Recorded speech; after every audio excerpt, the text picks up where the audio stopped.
The final item of business is a members' business debate on motion 19581 in the name of Ross Greer on Save Loch Lomond. This debate will be concluded without any questions being put. Can I ask those members who wish to speak in the debate to press the request to speak buttons now? And I call on Ross Greer to open the debate. Mr Greer, please. Thank you, Presiding Officer. I'd like to thank members from across the Parliament for supporting my motion and helping secure this debate today. This planning application has attracted more discussion and interest than any other local issue in the west of Scotland in the 3 years that I've been an MSP. It's clear to me that it's so deeply emotive to people because of the importance of Loch Lomond to Scotland and because Balloch is the gateway to Loch Lomond for so many of us. Back in September 2016, Scottish Enterprise announced that they'd struck an exclusivity agreement with Flamingo Land, giving them first refusal to purchase the sections of the site which they own. Flamingo Land's Chief Executive, Gordon Gibb, told the press at the time that he was excited by the prospect of creating a resort in the National Park that recognises the importance and sensitivity of the site. But as his plans emerged, it became increasingly clear that the importance and sensitivity of the site was not being recognised. It was being seriously undermined. 125 woodland lodges were to be squeezed in, with most of them in the protected ancient woodland at Drumkinnon Woods. Iconic views were to be interrupted by a water park and a hotel on the shoreline. Space used freely for leisure by locals and visitors alike would become part of a branded gated development, meaning that non-paying visitors would become second-class citizens behind those who could afford the premium to rent a lodge. The majority of the site would be handed over from public ownership under the control hundreds of miles away. For many, it was the details in the developer's own environmental impact assessment that drove home just how unacceptable the plans were. The assessment warned of damage to ancient woodland, pollution of standing and running water, red squirrel and otter fatalities, and a host of other environmental concerns. While Flamingo Land initially promised 300 new jobs for the area, this number plummeted as time went on. The eventual impact assessment stated the equivalent of just 28 net jobs would be created in the region in comparison to Flamingo Land did not go ahead. Many of the promised jobs were seasonal, and the developers seemed to drop their initial promise to rule out use of zero-hours contracts. Add to that the list of concerns over a range of issues, such as the preservation of the listed Woodbank House and uncertainty over the riverside leased by boat clubs on the west bank of the Leven, and it becomes clear why this drew massive and unprecedented opposition. We lodged over 57,000 objections, making Flamingo Land the most unpopular planning application in Scottish history. I'd like to thank every one of them for making their views known. I'd also like to thank organisations including the Woodland Trust and Rambourg Scotland for their opposition to the plans, and Western Bartonshire Council, who unanimously backed a motion from Council Leader Jonathan McCall calling on the National Park to refuse. I'd particularly like to applaud those in the local community who led this campaign so well, especially Sam, Alana, Rory and the Save Loch Lomond team represented in the public gallery tonight. This was a campaign ran in the face of hostility and bullying behaviour from the developer. At least 3 local elected representatives, including myself, were threatened with defamation. In response to that threat, I pointed out that I was reading from Flamingo Land's own impact assessment, so best of luck to them taking an action based on their own documents. Their lawyer has made particularly patronising remarks about Jackie Bailey, who I'm sure will share her thoughts on Flamingo Land's conduct later this evening. Flamingo Land's Chief Executive, Gordon Gibbs, said at the start they would withdraw if they did not have the public's support. When it became clear that this wasn't the case, I wrote to him reminding him of what he said. His response was nothing short of a tantrum in written form, so let me quote a few highlights. "I won't be lectured by a very inexperienced politician. And now I come to think of it, Ross, how can you advise anyone of anything that is important in the adult world?" That gives you an idea of the tone of the rest of the letter. Does that sound like someone we want owning such an important part of our world-famous national park? When we started this campaign a few years ago, I don't think even we thought success was likely. But success is exactly what we have achieved. First, the National Parks officers recommended rejection of the plans, and then just a week before the public hearing, Flamingo Land and Scottish Enterprise withdrew their application. All I can say to Gordon Gibb, who I know will be watching, is that this inexperienced politician and the community campaign that I stand with have beaten you at every turn so far. So why don't you just cut your losses and jog on? Flamingo Land are unfortunately considering whether to resubmit their application. We've won everything so far, but the battle to save Loch Lomond is not over. The exclusivity agreement is in place for another year, and that means it's Flamingo Land and not the community still in control. When the application was withdrawn, I launched a campaign asking Scottish Enterprise to cancel the agreement and allow the community the opportunity to take on the land and decide its future. We're still unclear on the nature of the exclusivity agreement and the potential for it to be terminated, though, so I'd welcome clarification from the Minister on that point if possible. Local residents did come together at a meeting 2 weeks ago to consider what Balloch and the wider area needs. The list of ideas suggested by residents included a municipal water sports centre, camping and motorhome facilities, a backpacker hostel, a forest school, heritage centre, a museum and much more. There was significant interest in developments around ecotourism, which is growing year on year. Affordability, educational benefit and recognising Balloch as an accessible base for exploring both sides of the loch were also identified as priorities. The need for significant improvements in public transport across the loch was certainly identified. A truly coordinated and easily accessible public transport and active travel plan is needed for all of Loch Lomond and Trossachs National Park. Now that the imminent threat has been lifted, that travel strategy will be one of my top priorities, and I'd welcome interest from the government in a coordinated approach with the National Park and local councils in developing it. Residents are clear that they don't want a scar on the protected woodland, the riverbank and the loch shore. They don't want 125 lodges providing holidays that many would struggle to afford, attracting thousands more cars and sending profits to a corporation based far from the area. Flamingo Land have repeatedly told locals, often in a patronising manner, that there is no alternative, that their plan is the only way to prevent misery and unemployment in the Vale of Leven, that it's their resort or Balloch will forever be a neglected, derelict wasteland. But the community have other ideas, dozens of them. These alternative proposals could provide sustainable and quality jobs, educational benefits and far more, while preserving the stunning natural beauty which makes Loch Lomond a global destination.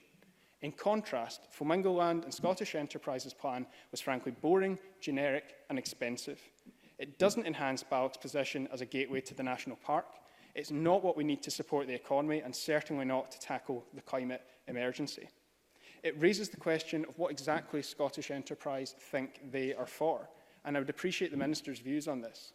Scottish Enterprise, as a government agency, seem that their only interest is to be getting shot of this land as quickly as possible, while being able to add a few more job figures to their annual report.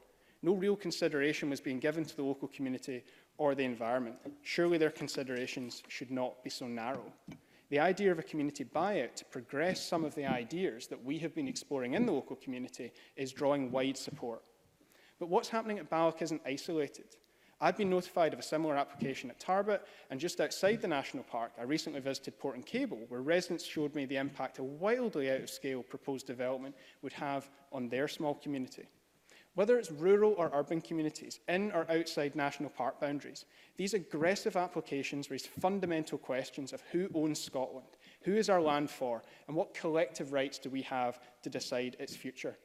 Exploring those questions would fill weeks of debate. For now, I'll close by once again thanking members, thanking the local community, and renewing my commitment to stand with them and save Loch Lomond. Thank you, Mr Greer. I call Jackie Bailey to be followed by Rona Mackay. Presiding Officer, let me congratulate Ross Greer on securing time for this debate, and I was pleased to contribute to the cross-party support so we could discuss this important local issue in my constituency. Can I also too welcome members of Save Loch Lomond to the Parliament this evening. Let me say at the outset, Presiding Officer, I am not opposed to development in general, but it is fair to say that any development needs to be considered in context. And this proposal brought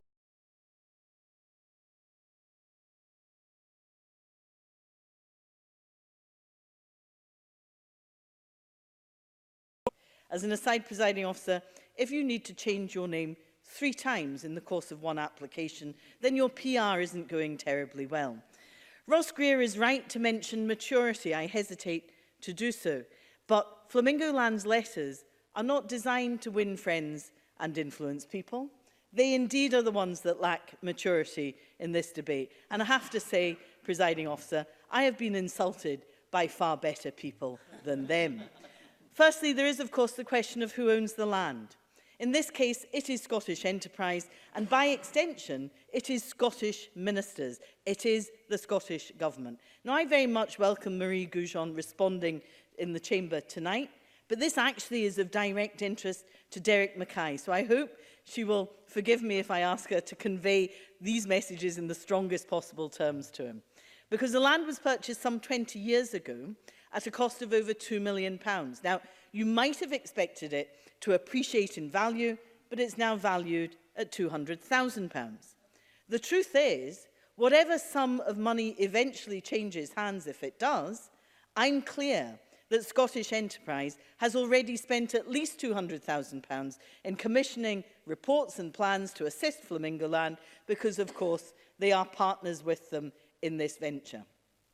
And I am in no doubt, Presiding Officer, that Flamingo Land will benefit from grants and loans from Scottish Enterprise as well. This is all public money. So, in effect, we are paying for them to come to Scotland. Now, it does strike me as faintly ridiculous that the public are paying for something that the majority of the public don't actually really want. Now, let me set aside planning, environmental and infrastructure considerations for a moment. I have in my submission talked about the impact on ancient woodland, the lack of capacity on the A82 and other things besides. Rather, I want to focus exclusively on economic benefit and the role of Scottish Enterprise in all of this. It is the job of Scottish Enterprise to seek out economic opportunities. I expect them, though, to be good quality opportunities rather than just any old thing will do. The site to be developed, in my view, is of strategic importance to the national park and to tourism, so careful thought needs to be given to any development. So how many jobs will be generated? In this case, the numbers went from 300 to 200, with half being seasonal and most likely to be lower paid. Will the employer guarantee to pay the Scottish living wage? Well, it took a little time before Flamingo Land understood that we didn't mean David Cameron's so-called living wage, which is just the national minimum wage renamed. They took a while to understand what we meant by that. But what about the economic impact of all these additional visitors? Well, you know, the interesting thing is, Flamingo Land's business model is predicated on keeping people within their development, spending their money there and not in the wider community. So businesses in our local area are unlikely to benefit. Look, even Scottish Enterprise, account-managed companies in the area, in direct competition to Flamingo Land, were not told at all about the development. Now, is that any way for our National Enterprise Agency to behave? So is there sufficient economic bang for our buck? Well, I think the answer is no. Now, Scottish Enterprise has extended their exclusivity agreement with Flamingo Land. There are conditions attached to it, but frankly, it's a state secret, so we don't know what the conditions are because they won't tell us. We don't know if they've been breached because they won't tell us, and this simply is not transparent, and I hope the Minister tonight will give a commitment to publish those conditions in the exclusivity agreement. Because, you know, Presiding Officer, there is a different way of doing this. Scottish Enterprise could engage in a community buyout.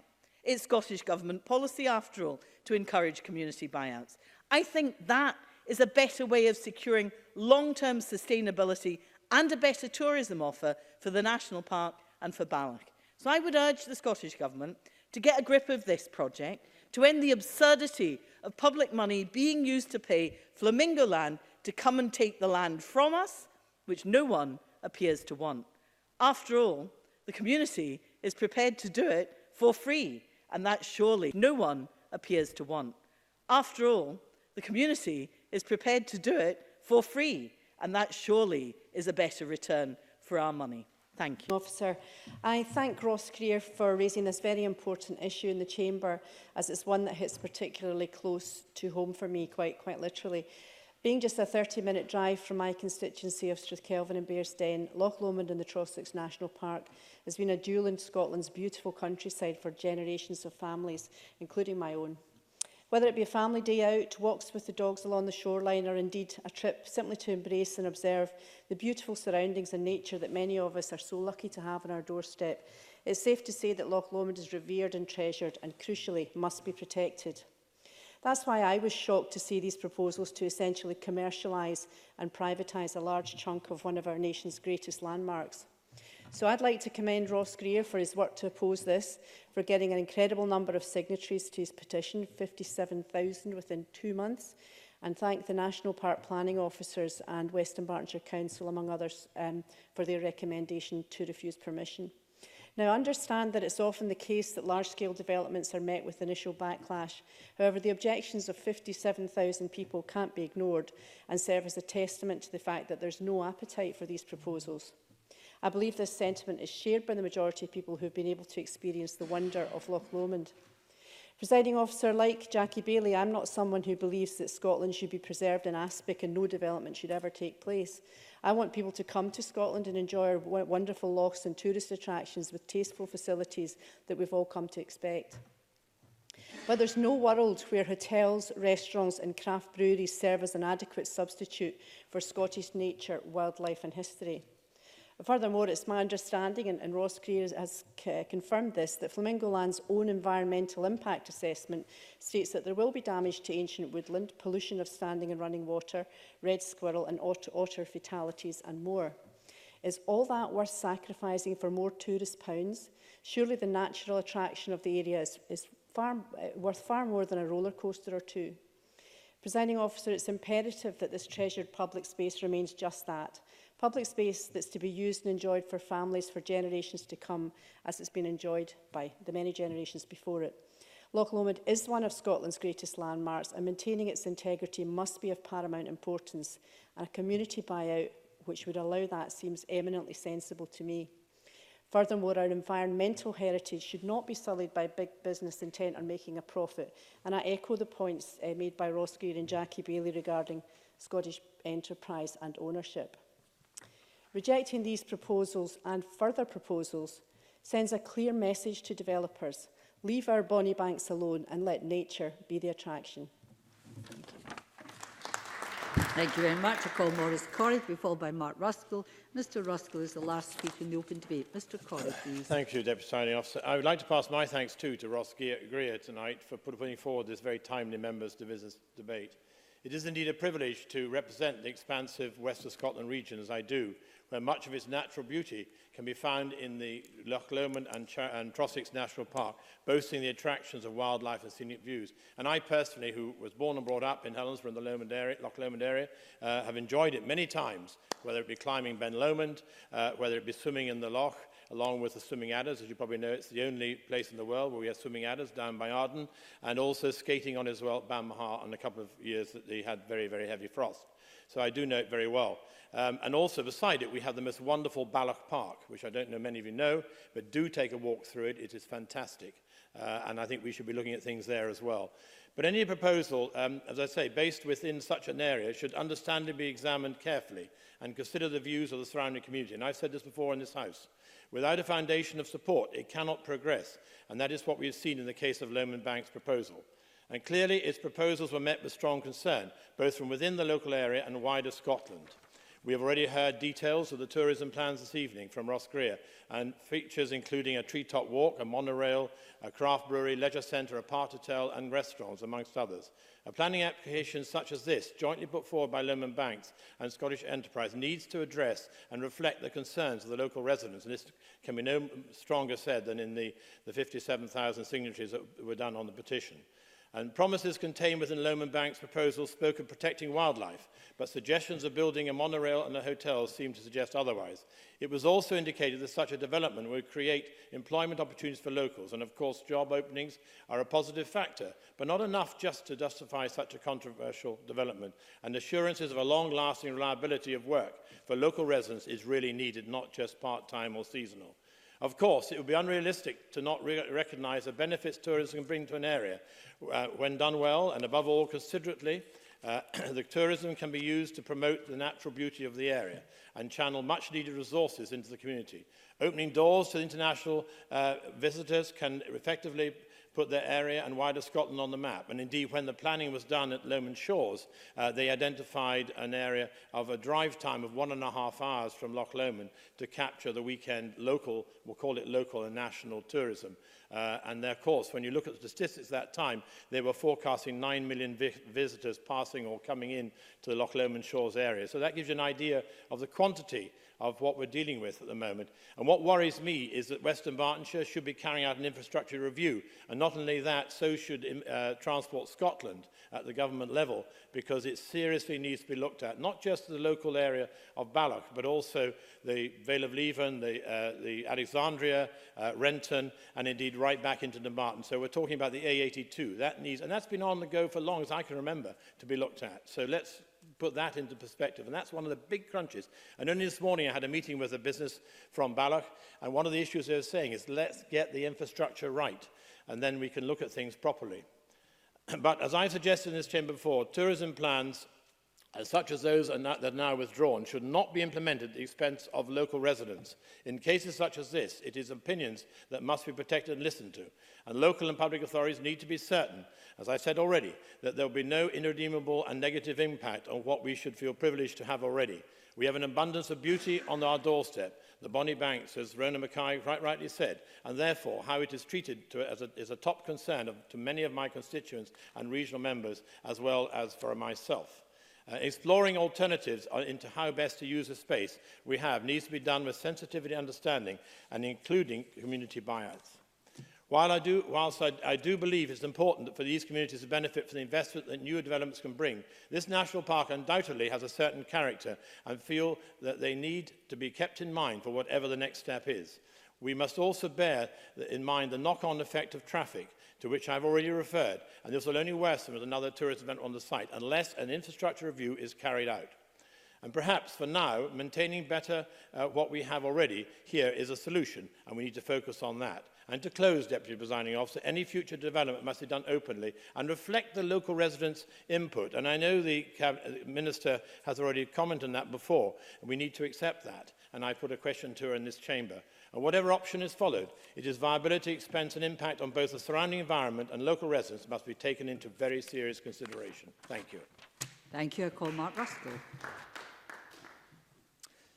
Thank you, Deputy Presiding Officer, and can I thank Ross Greer for securing this debate, and also thank the work of the Save Loch Lomond campaign in securing a record-breaking level of objections to the Flamingo Land development.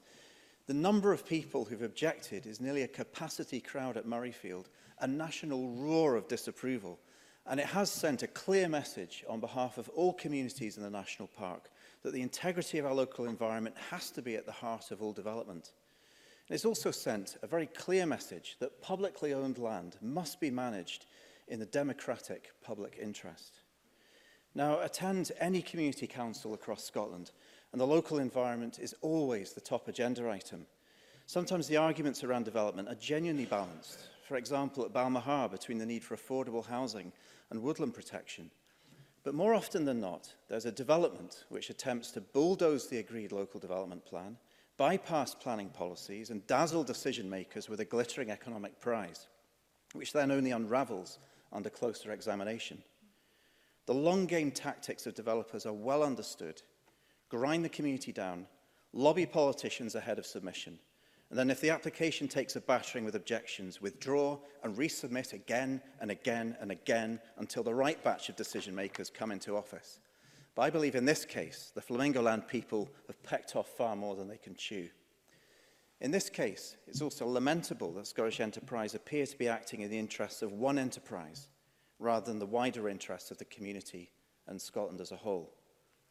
Parts of this site clearly have the potential for development, but this has to be steered by the community, and the balance will be a fine one to maintain the iconic sense of place of the Loch, while growing genuinely accessible and sustainable tourism.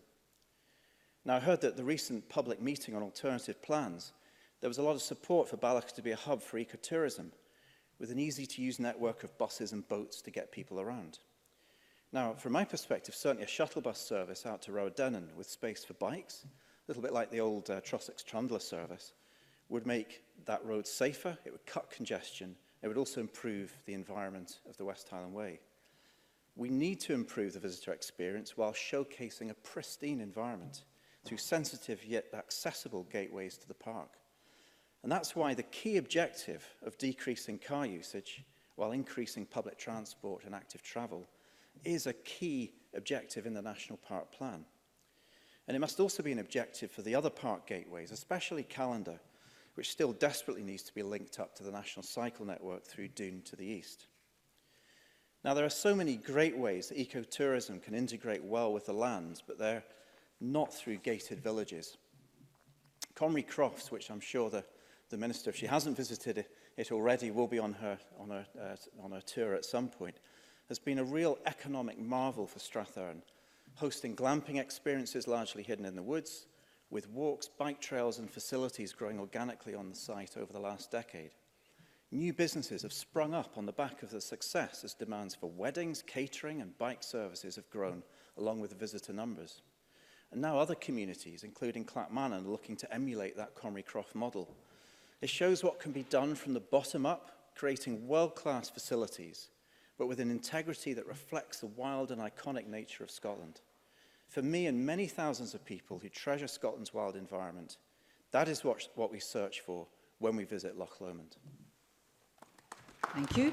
And I call on Mary Goujon to close the Government Minister, please. Thank you, Presiding Officer. And I really want to thank Ross Greer for bringing this debate forward, because I absolutely understand the passion behind this issue, which I felt from all members that have spoken in the debate today. Because as Minister responsible for natural parks, I would say that it's one of the benefits, one of the many benefits of my job, that it's a place that I get to actually spend a lot more of my time and appreciate. And that's something that was stated around the Chamber today by Rona Mackay, by Maurice Corrie, talking about Loch Lomond and the Trossachs National Park being one of our finest and most valued assets. And every year, I think that we can see that through the numbers that visit the park every year, because they welcome around 4 million visitors, which is testament to its appeal and its importance to the people of Scotland and to those from further afield. And I would hope that members will appreciate it's not appropriate for me and not possible for me to comment on the individual application. I recognise that there has been significant local and national interest in this development. And there were a number of issues raised across the Chamber today, and I realise that some of those may fall within the remit of some of my colleagues, but what I will commit to do is raise those issues with my colleagues and ensure that you get the responses to those that you need. And I'm also happy to meet with anybody in the Chamber today who wants to discuss any of these issues forward, if you feel like you do have more questions after I've spoken today. Because what I would really like to reflect on first and foremost is the contribution Loch Lomond and the Trossachs. Because what I would really like to reflect on first and foremost is the contribution Loch Lomond and the Trossachs National Park and its local communities make to the area. Conserving the natural and cultural heritage of the area, promoting the sustainable use of the natural resources of the area, promoting understanding and recreation, and promoting sustainable and economic development of the area. And the Park Authority delivers these in a number of ways. As the planning authority, the park develops the local development plan for the area in consultation with stakeholders and communities, making sure that the plan is produced in an open and transparent way. And the authority received recognition for its approach to community involvement in the current local development plan for the park in 2015 by receiving the overall award at the Scottish Awards for Quality in Planning. Now, the plan is the blueprint for the area, setting out policies and priorities for how land is used, and is the basis on which all applications, including West Riverside, are considered. But the plan, of course, is only one part of the jigsaw. The Park Authority works hard to make sure there is ongoing, meaningful and innovative dialogue with communities about planning. For example, the Charette and Balloch identified opportunities and priorities to support the Strathard community, which is now driving action to regenerate Aberfoyle, which is the area's biggest village. This is a great example of the dual role the Park Authority undertakes, providing support and enabling positive action to deliver the local development plan and the park's aims. And when it comes to tourism, the park is always looking to try new ideas and deliver improvements too. Just last year, it hosted open water swimming event as part of the successful 2018 European Championships. And the local development plan itself also identifies opportunities to develop tourism in the area. And I was really interested to hear some of Mark Ruskell's contribution there, where they're talking about the potential to grow and ecotourism, as well as some of the issues that had been raised by Maurice Corrie in terms to what that means in relation to transport. Now, looking ahead, I'm pleased that at a national level, the new Planning Act will bring about better, more meaningful and earlier engagement with local people right across Scotland. And that very much reflects the approach which has been taken by the Park Authority. On community engagement, the Park's 2017 partnership plan was developed with and for the local community and stakeholders. It sets out the vision and priorities for how communities and partners can work together for the park. The Park Authority is committed to building the skills and confidence of its communities, and that's delivered a strong network of community development trusts and community action plans. These community-led plans are well established and have supported a range of aspirations, from new village halls to community hydro schemes and path improvements. Now, in terms of the specific application, members know, and it has been raised today, that an exclusivity agreement is is in place. Now, from what I understand, that agreement is in place until December next year, unless it's terminated by mutual agreement prior to that.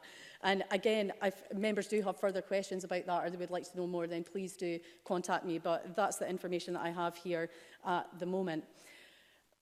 Jackie Bailey also asked about the conditions, and again, I'd be happy to try and establish. I don't know the nature of exactly what it is possible to disclose as part of these agreements, but again, that's something that I'd be happy to look into.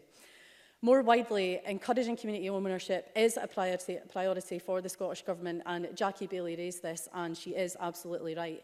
There are now a number of routes for communities across the country to take advantage of the opportunities that ownership can bring. Now, there are various community rights to buy, some of which are compulsory purchase routes. There's asset transfer, which allows communities to take control of